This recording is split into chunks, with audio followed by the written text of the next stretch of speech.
Hey, everybody. Welcome into the back room. I'm Andy Ostroy. Over a period of years, starting during the 2020 election cycle, the People's Republic of China carried out what is believed to be the largest compromise of election data in history, resulting in China's illicit acquisition of 220 million U.S. voter files. The second set of documents we are releasing reveals that members of the deep state, very, very famous group of people, many cases, in our intelligence agency work to actively suppress and downplay information about the extent of China's sinister election meddling. China. All right, we're going to talk about all that insanity in a few moments. We also have Michigan Secretary of State and gubernatorial candidate Jocelyn Benson back with us. We're going to talk with her in a little bit about the campaign.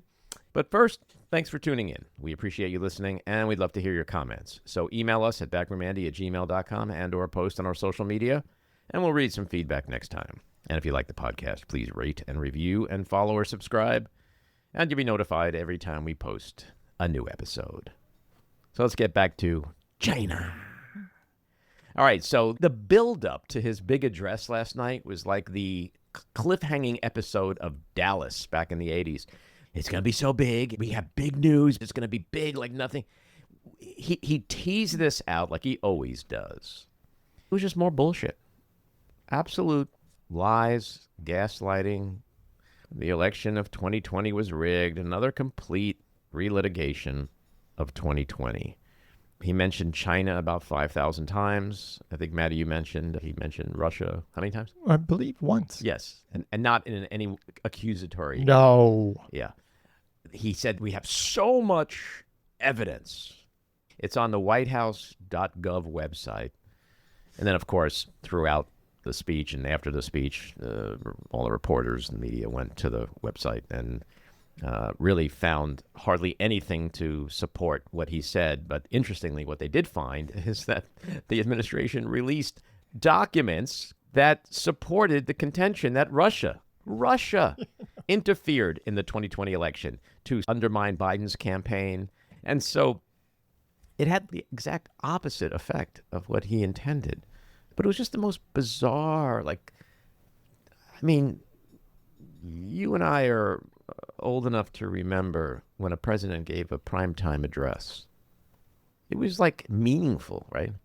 Yes. We didn't always love them, but this was just nonsense. It was really kind of desperate. He seemed desperate. And I guess, if I had to guess, the goal of this speech was to somehow, it's not going to achieve its goal, but it was to somehow convince the Senate to pass the Save America Act. Well, he saved that for the end. Yes. And he's such a terrible actor, but he thinks he's great. And he's such a terrible speaker. Yes. So he vomits through this address about election integrity. And then at the end he goes, which is why we must get the Senate to pass the Save America Act. It's this big buildup. Yes. But yeah, that is certainly the goal. And I think perhaps more importantly, the goal was to lay the groundwork so that after the election, he'll use all of this to contest the results like he did last time. There was no evidence presented. There was no action plan. And so here's what we're going to do with China. Here's how we're going to go after them. It was just like a toddler whining about the same bullshit over and over and over again. And in the end, like I said before, what did we walk away with? So there was Russian interference. That was the biggest takeaway from me. So Russia wasn't a hoax. So I don't really understand the whole point of this. He just makes a thing of it, and people who read Breitbart are going to get all riled up.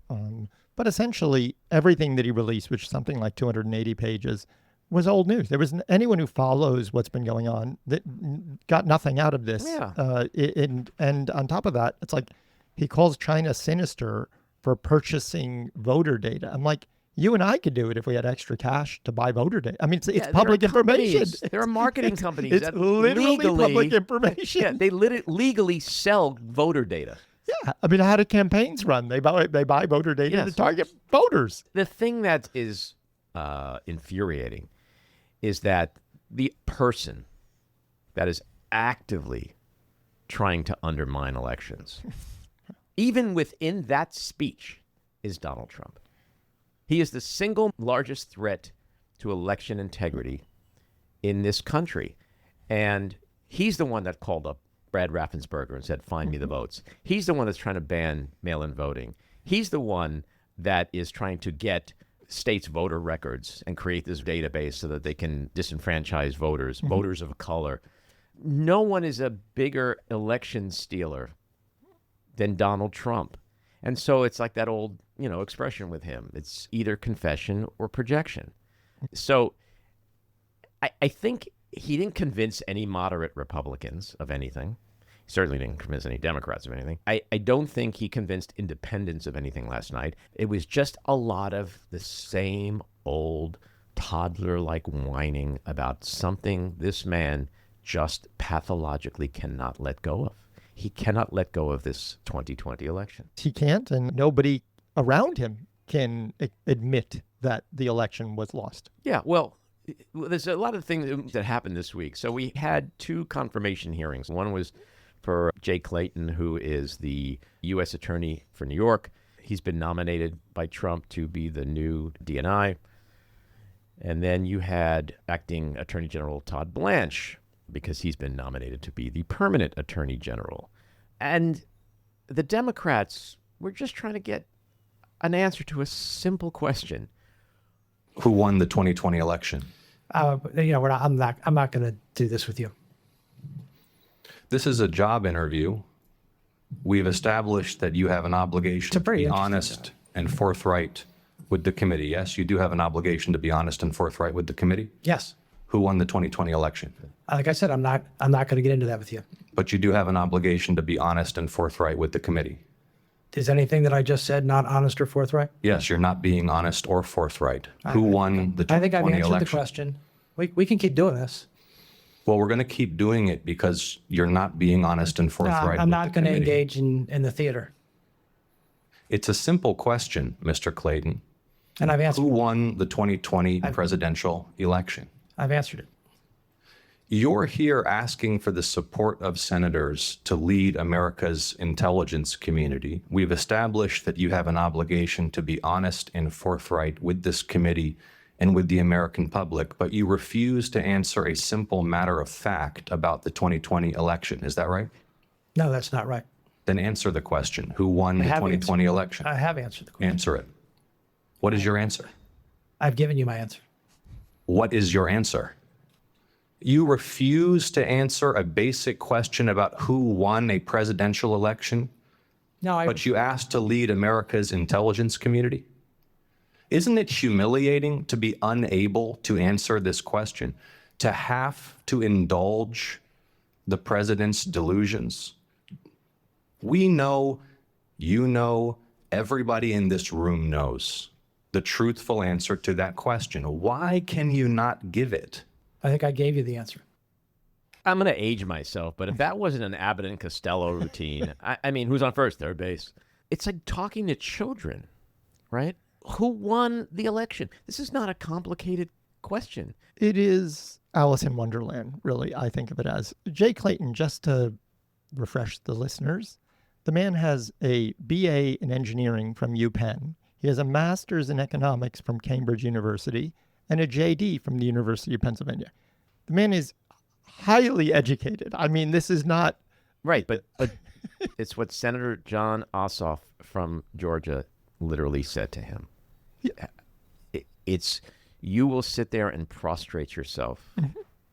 You will humiliate yourself because somewhere daddy is sitting in a room watching. Yes. And you need to please daddy because you are terrified of daddy.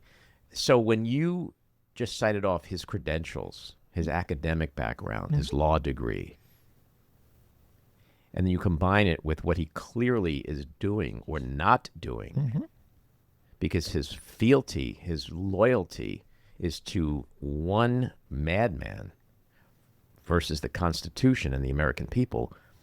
And this is a man who wants to head our intelligence community. And the same for Todd Blanche when he went before Congress this week. You're talking about two people, one who wants to be the nation's top law enforcement officer and the other who wants to head our intelligence apparatus. These are two of the most critical jobs in this country, and they can't fucking say whether 2020 was a free and fair election in which Joe Biden was the rightful victor. That is disqualifying right there. Period. End of story. Yeah, I mean, I think that before Trump, people used to think about how history would think of them, but now it's out the window. I mean, do these people think about, like, 10 years from now, how this is going to play in history? There is going to be accountability for sure, because there has to be. Because there has to be a deterrent going forward from another president and administration from doing the exact same thing. So I think not only will there be accountability, but there's going to be legislation that has to codify in some way what we believe the founding fathers intended for how the rule of law should be served, for how the Constitution should be honored. Because we now realize that someone who sees a little gray area can drive a Mack truck through the Constitution. Yeah, I think there's a reason Marco Rubio wants to get rid of the International Court, because at some point, Hegseth and some of the other people should be held accountable for war crimes. And I think to your point, to your question, I think a lot of them do see themselves as immune. Yeah. Now, when Trump left office in 2021, yeah, he made a lot of pardons, but he didn't pardon everybody. And he surprisingly didn't pardon a lot of people that we thought were going to get pardons. And the thing about Trump is he really doesn't give a fuck about anybody. He has no loyalty to anyone. So I would be really worried if I were some of those people right now. He's immune. They're not immune. But to your point, that just actually makes them be more obsequious to him, because they want to keep the idea that they're going to get the pardon because they've already fucked up. Sure. Look, this administration we now know is not a political administration. Depending upon what your personal views are, you either look at it as a cult, you could look at it as a mafia mob, right? I mean, literally this week, Donald Trump was saying that he's going to charge other countries in the Middle East for protection. So now the U.S. government, the presidency, is a fucking mob, right? It's a protection racket. And it's so out in the open. And you hear his sycophantic henchmen saying, like, whatever he does it out in the open. Committing a crime in the open doesn't make it not a crime, right? It doesn't make it any more legal or acceptable. It just means it's brazen and becoming normalized. And that's the danger in this country, is that everything this guy does, from the lies to the grifting, it's done out in the open, and it's all now normalized. You can't keep up. That's his special sauce. But we may not be able to keep up. But I am convinced that one day the law will catch up. We certainly hope so. Yes, I think they're stupid. I think they're naive. I think they're entitled. I think they're delusional. I think there's hubris. I think there's so much that makes smart people go, let me do some really stupid shit for somebody who will never return even an ounce of the loyalty I'm giving them. Who's he going to go to the mat for? No one but Donald Trump, right? He won't even go to his own son's wedding, for fuck's sake. And then you have people like Clayton. You think Donald Trump is going to remember you, Jay? You think he's going to do anything for you? You're just a fucking pawn for him. Completely. And if Clayton actually did push back, let's say the midterms come and he orders the intelligence apparatus to make whatever nonsense reports to get attorney generals in Georgia to overthrow a district or something. If he ever did push back, he'll be fired in 2 seconds. Sure. Well, speaking of getting fired, let's play this clip of Chris Krebs, who was the former director of the Cybersecurity and Infrastructure Security Agency in the United States Department of Homeland Security from November 2018 until November 17th, 2020, when Trump fired him because he said these things which went against Trump's false claims. We did a good job. We did it right. I'd do it 1,000 times over. The president says you're dead wrong about election security, and to him you say what? There is no foreign power that is flipping votes. There's no domestic actor flipping votes. I did it right. We did it right. This was a secure election. That was a Republican in Trump's administration. And he got fired because he said what Trump didn't want to hear, because he told the truth. Even better, in a way, this week, John Solomon, who is Trump's own election task force guy, this is what he said about the shit that Donald Trump said just last night. You acknowledge that there were no votes changed in 2020. All I can acknowledge is what the intelligence shows, right? I only know the intelligence community has zero evidence that someone has flipped, that a foreign power flipped a vote in 2020, 22, or 24. And you have you're able to acknowledge We're not through all the documents. You're able to acknowledge that Venezuela has not tampered with voting machines in the United States. No, the intelligence is very clear. They did it on their own machine. And so here's the thing to close out this conversation. If Donald Trump has all this evidence, what has he done with it for the last 6 years, right? Nothing. He had 60 plus lawsuits. He lost every one of them because there was never any evidence introduced into any of these lawsuits. He's been president for 18 months now. Where are the prosecutions? Who's getting prosecuted? If there is widespread voter fraud for which he has a ton of evidence, where are the prosecutions? There are no prosecutions because there is no evidence, because there was no widespread voter fraud, and there is no truth to any of this bullshit. And that's the thing I always conclude. How can Donald Trump stand before the American people, before his own MAGA base, and say there has been an attack on election integrity in this country? Our elections are rigged. They cannot be trusted. And thank you very much for electing me president and giving me complete control of Congress and having Republicans take over the House and the Senate. Well, if our elections have been rigged, who have they been fucking rigged for? Well, the flip side of that Right? is, while he was in charge of all the election security in 2020, he apparently didn't realize they were rigging it. All right, let's get to our winners and losers. Well, my winner this week is Jon Ossoff. I think he performed incredibly well in the Senate hearing, and he also is, I think, very good presidential material. Yep. And my loser this week is SpaceX, which has fallen below its IPO price, and we can only hope it gets to what we believe the real price should be, maybe about $35. My winner, Argentina, which in a stunning comeback scored 2 goals in the final minutes of Wednesday's World Cup semifinal to defeat England 2-1. They'll now face Spain in the finals on Sunday. My loser, North Carolina Senator Thom Tillis, which I'm going to explain now in the weekly rant. So yesterday afternoon, several Epstein survivors finally got to meet with Acting Attorney General Todd Blanche. This after Blanche essentially refused to do so over the past 18 months, and after he was pressured to do so by Senator Tillis, a member of the Senate Judiciary Committee, or else I will not vote to advance your nomination to be permanent Attorney General. After the meeting, Epstein survivor Annie Farmer said, quote, I found him abrasive, condescending, and intentionally noncommittal to survivors, a marked contrast to his public testimony during his confirmation hearing. Another survivor, Danny Bensky, said, quote, he danced around his wording, repeatedly interrupted us, and could not commit to anything that would demonstrate good faith or begin to restore trust.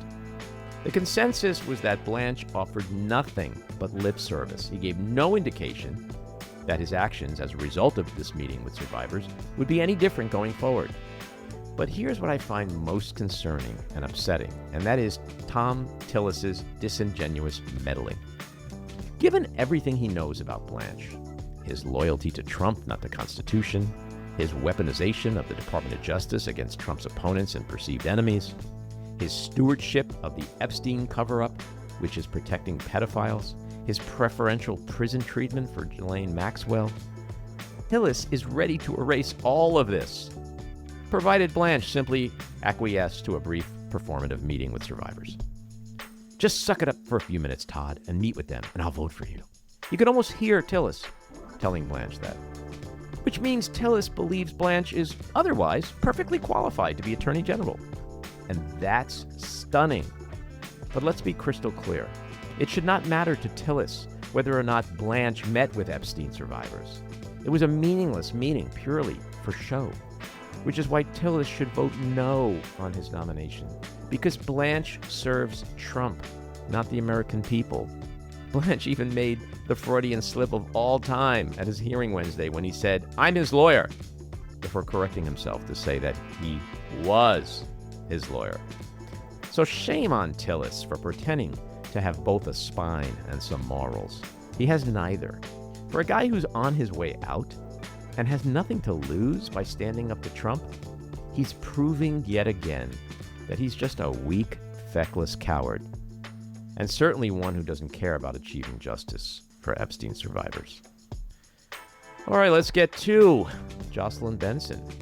She is Michigan's 43rd Secretary of State and is running for governor. She has become one of the nation's most prominent leaders in ensuring elections are secure and accessible. Her work overseeing Michigan's 2020 and 2022 general elections earned her national recognition, including the John F. Kennedy Profiling Courage Award and the Presidential Citizens Medal. She also implemented new voting rights for all eligible Michiganders prior to the 2020 election, including the right to vote absentee. And she oversaw more than 250 audits after the election, all of which affirmed its integrity and accuracy. At 36, she was appointed Dean of Wayne State University Law School in Detroit, becoming the youngest woman in U.S. history to lead a top 100 accredited law school. And she continues to serve as vice chair of the advisory board for the Levin Center at Wayne Law, which she founded with former U.S. Senator Carl Levin. She is the author of the books State Secretaries of State, Guardians of the Democratic Process, and last year's The Purposeful Warrior, Standing Up for What's Right When the Stakes Are High. She is also a frequent TV news commentator. Jocelyn, welcome back in the back room. Thanks for having me, Andy. Great to be back. Let's start with the campaign. You've spent 8 years as Michigan's chief election official, often under intense pressures and even personal threats. Why did you decide that now is the right time to run for governor? And how has that experience overall protecting democracy shaped the kind of governor you want to be? Yeah, well, thanks again for having me back. I think governors in this critical moment, at a time where, especially at the federal level, it feels like government showing up everywhere we don't want it and nowhere where we actually need it. This is a moment where governors are critical guardrails for protecting not just our democracy, but also our economy. The three pillars of our campaign are driving down costs of everything from healthcare to housing to utility bills, increasing wages so that we're growing our economy, and protecting the safety of our citizens, whether it be at the ballot box or in the doctor's office or in schools or places of worship or anywhere in between. And being prepared to work with anyone to get those things done, but also being prepared to stand up to anyone, no matter how powerful, even if it's the president of the United States who would stand in the way. I've done a lot of that work as Secretary of State, and I'm ready to do it as Michigan's next governor, knowing that governors have never again been more important to play that role of standing up to the president and protecting our rights, our freedoms, our economy in the states where we govern. The Democratic primary is August 4th. You're running against Genesee County Sheriff Chris Swanson. Why should voters choose you on November 3rd over Swanson? Well, I have a clear vision for how we can do what most people in Michigan really need to see from a governor, driving down costs, growing our economy, and keeping people safe. And in particular, when it comes at a time where our rights and freedoms and our economy is so under attack. Everywhere I go in Michigan, it's clear that people are hurting. Costs are up on everything. Well-paying jobs are increasingly scarce. Our wages are stagnant, and government feels like it's standing in the way of progress instead of helping us grow in this moment. So my priorities as governor are aligned with what not only our citizens need, but also what I've actually done for the people of Michigan. I've not only overseen our elections, growing our democracy, increasing voter turnout. We now lead the nation in youth vote turnout at a time where our democracy has been under great attack at the federal level. But I've also been able to manage one of our state's largest agencies, the Department of Motor Vehicles. I basically run the DMV, Andy, so I'm very popular. Somebody's got to do it. But yeah, but I've been able to do it in a way that shows you don't have to wait in endless lines. It doesn't have to be the poster child of bureaucracy. Government can actually show up, save you money, save you time, and make your life easier. And in a moment where we need governors who know how to do the job, who know how to improve people's lives, who've done it already and want to do it again, that's what I bring to the table. And I believe that's what not only the majority of voters in the Democratic Party want, but I know it's what the majority of, if not all, the citizens and residents of the state of Michigan need. Yeah, I would imagine that Michiganders are much like Americans everywhere else, and affordability is on top of the list of priorities. Your state also has a unique situation with a certain industry, the auto industry. From the perspective of a future governor, what do you think Michigan and Michiganders need most, or is it all of the above? So in Michigan, we are 39th in the nation for per capita income. Our wages have been stagnant, which at a time where the cost of everything from healthcare to housing to food to childcare is on the rise, it creates an untenable situation that is unsustainable here in our state. And I say this also as a parent, as a mom of a 10-year-old little boy, knowing that we have a moral responsibility to ensure our state is ready for our kids in the future, that our schools are preparing them for the jobs of tomorrow, that our economy is one where anyone can thrive. And where we are right now, it's clear that too many families are struggling to make ends meet in an economy where jobs are shrinking and wages are stagnant. And so for me, I want to make sure we're diversifying our economy. I believe Michigan should be the economic engine of the Midwest. That means not just investing in opportunities to grow advanced manufacturing, but also investing in innovation, small business growth, clean energy, and climate change industries that are actually growing and increasing in the jobs of tomorrow. And also building out a number of other industries that are already growing in our state, like our agricultural industry, our tourism industry. There's a lot we can do to boost wages and grow our economy. And I have big, ambitious plans for all of that. But it starts with making sure just the bones of government, our agencies, are working well to achieve those goals, to drive down costs, increase housing supply, make healthcare more accessible and affordable. And what I've seen running one of our largest agencies is how important it is that you have a governor who knows how to run things well so that we can ensure our other departments are functioning that efficiently for citizens. That's how we drive down costs. That's how we diversify our economy and ensure, even in this moment with what we're facing, Michigan has a path forward where everyone can thrive. Mm-hmm. So, James Carville famously said it's the economy's stupid. And it seems Trump's shitty economy is a real gift to Democrats and candidates like yourself as we head towards the midterms. So with affordability as the main concern of voters, what should the main strategy and messaging be? At the same time, it seems like Democrats also need to be talking about protecting and preserving and defending our democracy, which has been a slippery slope for the party in the last couple of years. How do you manage both?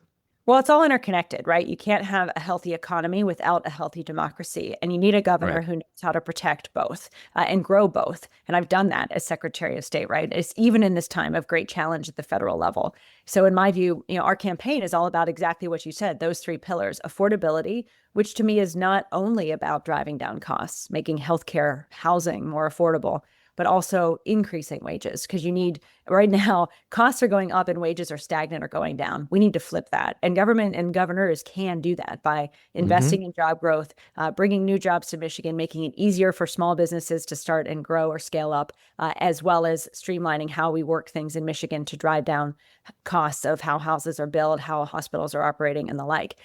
The other side of that is, of course, protecting democracy, but it's also linked in that part of what we need to frankly do right now on our economy, on our democracy, is just stand up to corruption. Well, a lot of the reasons why the system is broken is not just because we see an economy that is failing to meet the needs of its citizens, but also because we have so much corruption and cruelty, particularly at the federal level, a broken system that is not listening to what people need and is trying to, at the same time, dampen their voices by attacking democracy, as we see President Trump consistently doing. So you need a governor who can stand up to corruption as well. And that's what standing up for democracy has essentially meant over these last few years. It's also going to mean we take on the healthcare providers that are putting profits over patients, housing developers that are driving up rents just to create a profit, and a number of other employers that, instead of investing in their workers, are just taking their own paychecks and seeing them get larger while everyone else's wages stay the same. So you need a governor who can call out that corruption as well, so that we can improve our economy and our democracy. Mm-hmm. So the other side of the aisle, the Republicans have had a couple of gubernatorial debates recently, and there was some sharp attacks on your stewardship of Michigan's elections. How do you respond to those criticisms? And do you worry that election misinformation has become a permanent campaign strategy? I think election misinformation, at a time where it's increasingly difficult to find trusted sources of information about just about everything, that's one of the biggest threats to election security today. Not voter fraud, which we know the facts say is insignificant, not non-citizens voting, which we know the facts say isn't actually happening in any significant way. It's lies and misinformation designed to cause citizens to lose the faith that they should have in our democracy, in their voices, and in their votes, and in our elections. That's the greatest threat that we're facing in our democracy today. And, every time misinformation is spread, it doesn't just harm citizens' faith in our elections. It leads to direct actual threats against the very people, the bipartisan professional election officials who are charged with making sure our elections do go smoothly, that election security is protected and prioritized, and everyone can have access to the vote who's eligible to vote. So all of that combines to, in this moment, in our midterm elections, as well as heading into the presidential just a few years from now in 2028, really underscore the importance of having state leaders who are able to lead with courage and the moral authority, to allow the truth to lead the way, to follow the law, and to be unafraid to say when the president, like he has, tries to threaten or intervene in our elections or pressure election officials to turn over the private voting data of voters or ballots or whatever, to be able to say no, and I'll see you in court. And every time we've done that in Michigan, every time I've done that, we have won because the law is on our side and truth is on our side. And I know the vast majority of American citizens are on the side of wanting to believe in the truth and the law about our democracy. So it's our job as as officials, local and state, in states like ours, to continue to stand up and be unafraid in telling that truth and following the law, and in partnering with others in various other communities, from faith leaders to business leaders to community leaders, who will similarly spread that trusted information so that we can turn down the temperature of our elections, not allow candidates, which my opponents are already starting to do, of using falsehoods about our elections to try to scare people on election day, but instead just lead by saying, this is the truth about our elections. They're secure, they're accessible, they're among the best in the nation. You can trust the results to be an accurate reflection of the will of the people, whatever they may be. And if you don't believe me, be an election worker yourself. Come and see firsthand just how secure our elections are. I guarantee you'll see that our elections are not just safe, secure, and fair and free, but something for us all to be proud of. And the misinformation that's spread at these debates. Republicans are so great at Freudian projection. I laugh every time I hear the Save America Act. Like, it's the opposite. Whenever they brand something, it's the opposite of what they think they're conveying to people. So, like, when they attack people like you and other Democrats over election integrity, it is so obviously projection. But what do you say to your opponents in particular, who, under the guise of preserving election integrity, are the ones that, in cahoots with Trump and the Republican Party, and even with the help of the Supreme Court, are the ones that are trying to tamper with the election? You have to speak the truth and then call out why. Like, say, first, our elections are secure and safe and an accurate reflection of the will of the people. Mm-hmm. But secondly, why are you attacking our elections? Why are you spreading this misinformation? It's because your economic policies are so unpopular. It's because you voted multiple times to increase the healthcare costs of hundreds of thousands of Michiganders. It's because you don't want to be held accountable this November at a time where American citizens on both sides of the aisle see through these failed economic policies and want something better. This is the moment where we all need to stand up and ensure our voices are heard, and also recognize that those trying to distract from their bad ideas and failed economic policies are attacking our elections to make us feel small, to make us feel like our voices don't matter, to try to take away our power to hold them accountable at the ballot box in November. And our job is to call them out on that and say, this isn't about elections at all. This is about your failed agenda for the future of our country, of the future of our state, our economy. And let's talk more about that, because that's what voters really need to hear. And so Trump is taking to the airways tonight in a very big primetime address where he promises, very big news. And so the obvious speculation has been that it's all about election integrity, whether it's 2020 or what they're finding now. But he apparently has all this evidence that people are going to be stunned at, which is kind of interesting, because if you have all this evidence, what were you doing with it for the last 6 years, right?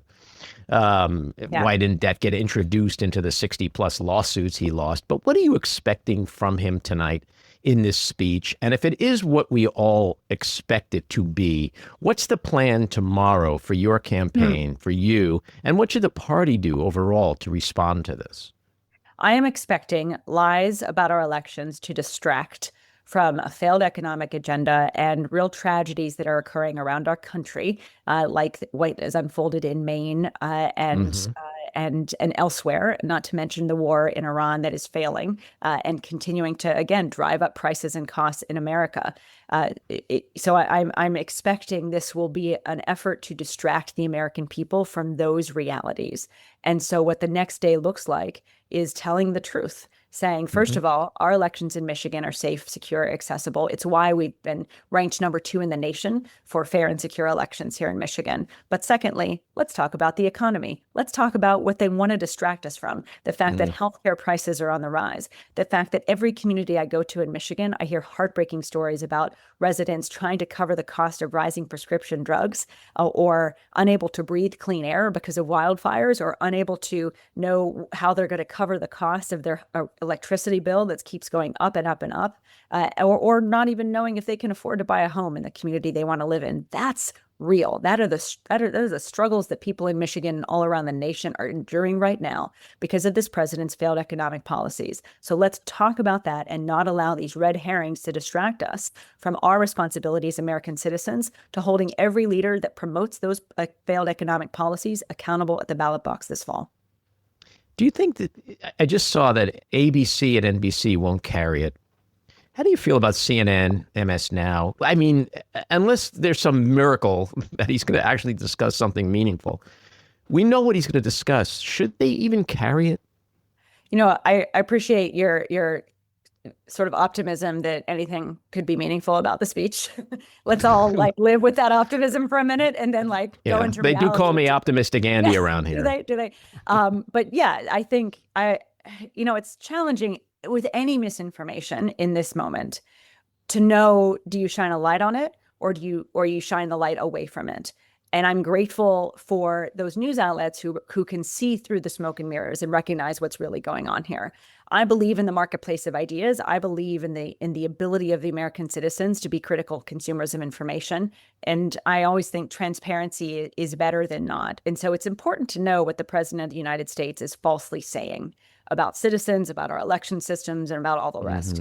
But it's important that that be couched in the correct framework. Not let's take all of these things at face value, but let's recognize for the last 6 years we've been fed lies about the 2020 elections and beyond in an effort to distract us from a lot of the challenges that we are enduring every day in this country, in our economy and our healthcare system and the like.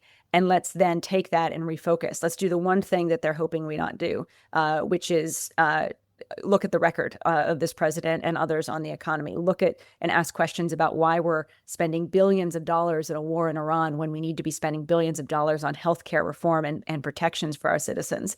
I think if we hear what the president has to say and then ask, but why aren't you talking about the actual reality of what we're facing in America? That is, in my view, the best way we as citizens can hold him and others accountable, which is what in 3.5 months, in November of 2026, we're all going to have the right and the ability to do in our respective states. Yeah, as someone whose job it is to protect those elections, and because they are 3.5 months away, which is stunning to think of. I feel like I just said to somebody yesterday, it's 6 months away, and now it's 3.5 months. They calculate that right? End of August, September. Yeah. What worries you most? What do you see as the biggest threats to this election? The biggest threats of this election are if voters give up on democracy. If they give up on, if the president will have accomplished his task, and all of those who are against our democracy will have accomplished their goal, if they cause voters to stay home this November, to believe that their voices don't matter, that the system is rigged, and that it can never be fixed. Yes, the system is broken, but the only way to fix it is to not turn away, but to lean in, to demand more and better from all of our leaders, to hold folks accountable when they make our lives harder, and elect those leaders with a plan and a track record for improving our lives. That's what we have to get back to. And I believe in this moment, we also have to recognize that this dark era that we're in, and frankly, it is very dark. It is very challenging. It's hard for me as an election administrator in Michigan to go through the day knowing that the president of the United States is going to spread lies about our work to further his own political agenda on live TV tonight, right? That is not fun. That is not great. However, the only way we get out of this moment is by staying engaged and committing to ourselves be the light forward, to be speaking the truth, to be generating real plans on what we can do to improve our economy, our livelihood, our jobs, our costs, by staying engaged and demanding more, by showing up at those rallies, by saying it's wrong for masked federal agents to come into communities and take people from their homes or kill them in this, innocent civilians in American streets. It is our job right now to be the truth tellers, to hold those who are promoting bad policies accountable. And my biggest fear is that their efforts to make us feel small, that our voices don't matter, will succeed, but they only succeed if we let them. We only really lose this battle if we give up. And that's what fuels me. Amidst all the threats, amidst all the challenges, I know that the best way we can win this fight is to be the light in this moment that can drive us forward to a system that is fair and just, and where everyone has an opportunity to make it. When I look at my 10-year-old, who in 8 years will be deciding what he's going to do with his career, I know that everything I do and we all do every day for the next 8 years is going to define his future, and it's going to define the future of our loved ones all across this nation. We owe it to him and to all of them to lean in, to not give up, and to follow the truth, and to be truth tellers ourselves, and hold those bad actors who are hurting our economy and our nation accountable. Mm-hmm. What about Election Day itself? There's been plenty of not so thinly veiled threats of sending ICE agents and other troops or whatever. And, if this was Hollywood, there's the narrative of Trump declaring a national emergency because of Chinese influence and the election is canceled and all that horrible stuff. I don't pay much attention to it. I think a lot of it is noise. Where do you stand on that? In terms of Election Day itself, can ICE agents surround a polling place and intimidate voters? What is the legality of this? What is the legality of sending troops to a state-run election? No, it is not legal for the president to send federal agents or troops to the polls on Election Day or any other day to try to interfere with voters or disrupt the voting process. And if that is tried, we will say, I'll see you in court, and we will win, because the law is clear on this, and we have state and local law enforcement and others ready to protect our voters and enforce the law. The other thing to recognize here in Michigan and in many other states is that we have options to vote. So if in any way you're concerned about what could happen on Election Day, here in Michigan and in many other states, you can vote prior to Election Day at home, returning your ballot through the mail or at a local drop box. Or in Michigan, you can vote early up to 9 days before the election. So we that's also a really encourage citizens to vote early if you're worried about Election Day shenanigans. I was just going to say that's a really interesting point, because we know that Donald Trump is a chaos agent. And we know the courts, I mean, from a timing perspective, yeah, if there are ICE agents at a polling facility, you got to rush into court, but it could still upset the day. Should the Democratic Party, based on what you just said, should that be the message this year? People, let's not screw around, vote by mail, vote early. The less we show up on Election Day, the better in this particular election. I'm worried about chaos that day. Well, I hear that what wasn't you're saying. so optimistic, Andy, talking right now. No. that was pessimistic, Andy. Yeah, perhaps realistic. Just looking at the facts and trying to piece That was things practical, together. Andy. I hear it. Yeah. Practical. Well, I think options are important. And so in Michigan, we have these sort of three options: voting from home and returning your ballot through the mail order drop box, voting early in person, or on Election Day. And our goal is to have a third, so that we're spreading out the vote, because anytime there's a concentration in one of those options, it becomes a potential for an attack, right? And so I think spreading out how you vote, and really, truly, we want every eligible citizen to vote, whatever way that's convenient for you. Like, don't allow all this noise and chatter to deter you from casting your ballot. That's priority number one.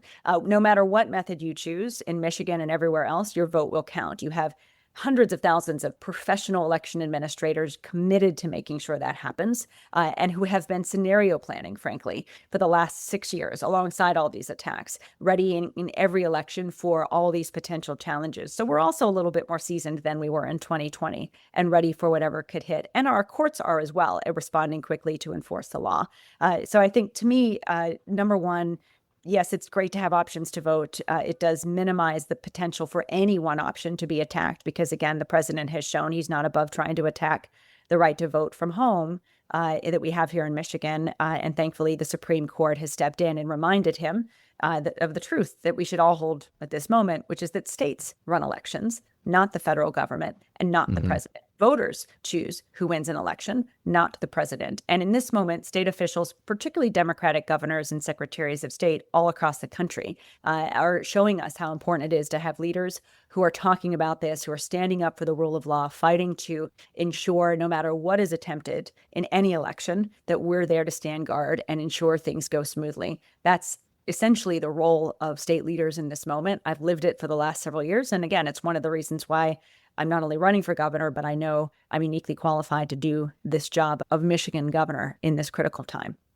So as governor, how would you balance working with Trump and his administration while also standing up to him, as you mentioned before, when you believe Michigan and its citizens are under threat? And I asked this question against the historical backdrop of the outgoing governor, Gretchen Whitmer's controversial actions involving Trump on a few occasions.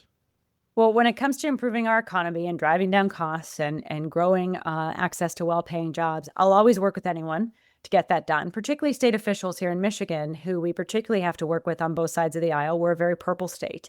And as Secretary of State, I've been able to transform our current office and improve our democracy with those types of bipartisan partnerships and working together to move the ball forward and building coalitions that consider different perspectives and chart the best path forward for that. So same at the federal level. If there are opportunities to work not just with this president, but anyone in his administration in good faith to improve our economy, to increase jobs, job growth in our state, to drive down costs, to invest in healthcare coverage and the like, to build more affordable housing, to invest in better transit, to open the Gordie Howe Bridge, which we're still waiting on, more than happy to do that, because at the end of the day, my job is not to fight the president. My job is to fight for the people of Michigan. So I recognize that. But a lot of what that means is also being prepared to stand up to lies and mistruths or just political shenanigans that would hurt our economy or our democracy. So the job, I think, of a governor in this moment, and you see governors like Josh Shapiro, Wes Moore, J.B. Pritzker doing this,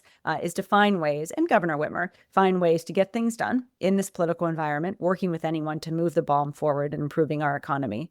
But also, again, draw a line when the law is violated, when corruption grows, when attacks on our democracy flourish, rooted in misinformation. That's when you also have to have the backbone and the moral courage to step in, even if it is against the most powerful person in the nation, and say, you can't do that. You can't terrorize our cities or our citizens. You can't interfere with our residents' ability to vote or get a good paying job. And one of the tenets of our campaign is that the power of the people must always be greater than the people in power. And living with that principle means my work will always be about amplifying the voices and the power of the people I serve, and being willing to stand up to anyone, no matter how wealthy or powerful, who would get in the way of that work. Yeah, I think the perfect example of everything you just said is Mayor Mamdani in New York City. He's certainly no pushover. He's going to stand up for New Yorkers, but strange bedfellows those two are making. So I agree with you 100%. Jocelyn, thanks for coming on. After you win on the 4th, come back and talk to us more about the campaign as we approach the midterms. Always happy to chat with you, Optimistic Andy. Look forward to talking again soon. All righty, That's take your care. new nickname. All right. Yeah. Take care. Bye. Bye-bye. This episode was produced and edited by me, Andy Ostroy. It was co-produced by Maddie Rosenberg and Jen Hammoud for Radio Free Rhinecliff, with additional editing by Maddie Rosenberg, music by Andrew Hollander, and graphic design by Cricket Langell. And with a special thanks to our sponsor, The Epicurean. Again, thanks for listening. Please rate and review wherever you get your podcasts, and subscribe to the Backroom with Andy Ostroy YouTube channel, where you can watch full videos of our interviews. See you next time.